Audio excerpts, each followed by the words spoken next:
प्रिया शादी करने के नाम से डर रही थी और बार बार अपनी मम्मी से एक ही बात कह रही थी, मम्मी यहाँ मायके में तो आपने ये बात सबसे छुपा ली और मेरी कभी भी इंसल्ट नहीं होने दी, पर ससुराल में ये बात किसी को भी पता चल गई तो आप जानते हो ना मम्मी, वहां मेरा कितना अपमान होगा जब मेरी सास और पति को ये पता चलेगा कि मैं रात में सोते वक्त बेड पर सुसु करती हूँ, जो कि मेरे कंट्रोल से बिल्कुल बाहर है।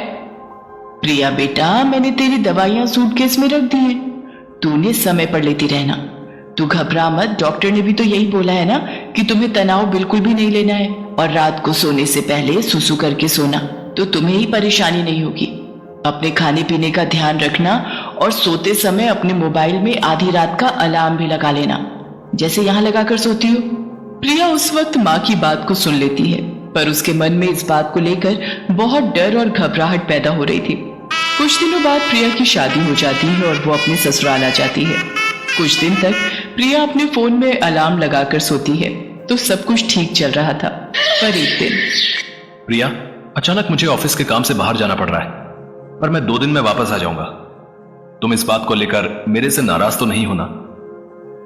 नहीं नहीं, मैं भला क्यों नाराज होने लगी, आपका काम पहले है, आप अच्छे से काम करके लौटना। अरे रवि बेटा, तू चिंता क्यों करता है, मैं हूं ना बहू का ख्याल रखने के लिए, हम दोनों सास बहू खूब मजे करेंगे। रवि काम से बाहर चला जाता है।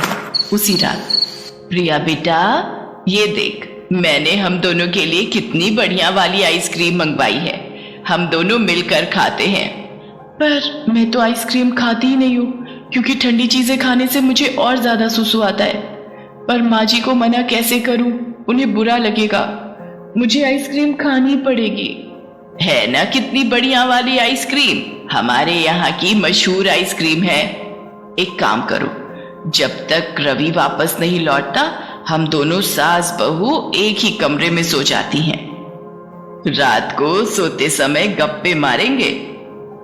जी जी ठीक है माँ जी, जैसा आप कहें। अब क्या करूं, मुझे माँ जी के साथ सोना पड़ेगा, कहीं रात में मेरा सूसू निकल गया तो मेरी तो सारी सच्चाई माँ जी और रवि के सामने आ जाएगी। उस रात प्रिया 2 बार अलार्म लगाकर सोई थी, इसलिए वो रात में 2 बार बाथरूम हो आई थी, पर चिंता और डर से वो पूरी रात सो नहीं पाई थी। वो रात तो जैसे तैसे कट गई। अगली रात जब प्रिया अपनी सास के साथ सोई तो उसका फोन चार्ज नहीं था, इस वजह से उसकी बैटरी खत्म हो गई और फोन स्विच ऑफ हो गया। प्रिया गहरी नींद में थी तो उसे पता ही नहीं चला कि उसे रात में उठकर बाथरूम जाना है। अगली सुबह जब प्रिया सोकर उठती है उसका पूरा बिस्तर गीला था, घबराहट से उसके पसीने छूटने लगते हैं। प्रिया की सास ये सब देख लेती है और गुस्से में प्रिया पर चिल्ला पड़ती है। इतनी देर में रवि भी वापस आ जाता है। रवि बेटा, हम बेड पर सुसु करने वाली बहू ले आए हैं, मुझे तो सचमुच इसे अपनी बहू कहते हुए शर्म आ रही है। दुनियादारी और समाज में किसी को भी पता चल गया तो सब लोग हम पर हंसेंगे। अब मैं इसका क्या करूं, इसके माँ बाप ने भी हमसे इस बात को छुपाया और तो और इसने भी हमसे इतनी बड़ी बात छुपाई, मुझे तो कुछ समझ में नहीं आ रहा है। मैं तो कहती हूँ इसे अभी के अभी इसके माँ के घर भेज दे, अब तू ही इससे बात कर। माँ, मैं ये बात जानता हूँ, मुझे पता है कि प्रिया को रात में बेड पर सुसु करने की आदत है। क्या तू ये बात जानता है और तूने ये बात मुझसे छुपाई? आते ही बीवी का गुलाम हो गया। रवि इस बारे में जानते थे पर उन्होंने मुझसे इस बात के बारे में पूछा भी नहीं और गुस्सा भी नहीं किया। पर रवि को ये बात कैसे पता चली? मैं तो रोजाना अलार्म लगाकर सोती हूँ। माँ, ये बात मुझे उस दिन पता चली जिस रात प्रिया बहुत गहरी नींद में थी।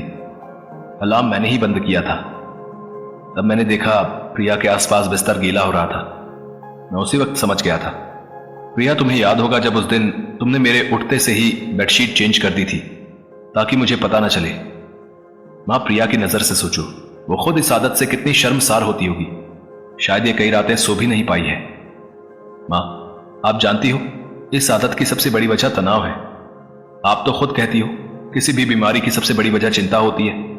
और माँ, हम कितनी बीमारियों का शिकार होते हैं और उन्हें ठीक करने के लिए इलाज के साथ साथ हमें अपनों के सहयोग की भी तो जरूरत होती है, तभी तो हम बीमारी से लड़कर ठीक हो पाते हैं। माँ, इस वक्त प्रिया जिस जगह खड़ी है शायद हम दोनों उसका अंदाजा भी नहीं लगा सकते। इस वक्त प्रिया को हम दोनों के सहयोग की बहुत जरूरत है। अच्छा माँ, एक बात बताओ, अगर यही आदत मुझ में होती तो फिर तुम क्या करती? मेरे ठीक होने में मेरी मदद करती या फिर मुझ पर गुस्सा करके मुझे घर से निकाल देती?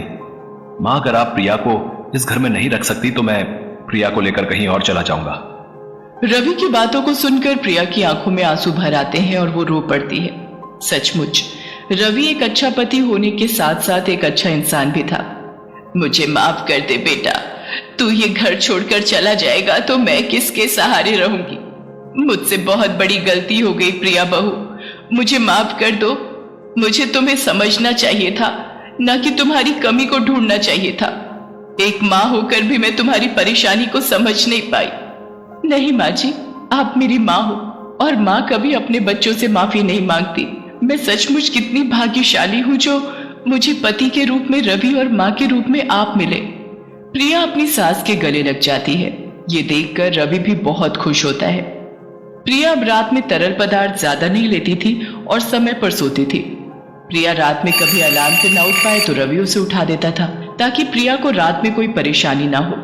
प्रिया की सास और रवि प्रिया को खुश रखते थे। धीरे धीरे रवि और सास के सहयोग से कुछ समय में ही प्रिया की ये आदत पूरी तरह से छूट जाती है।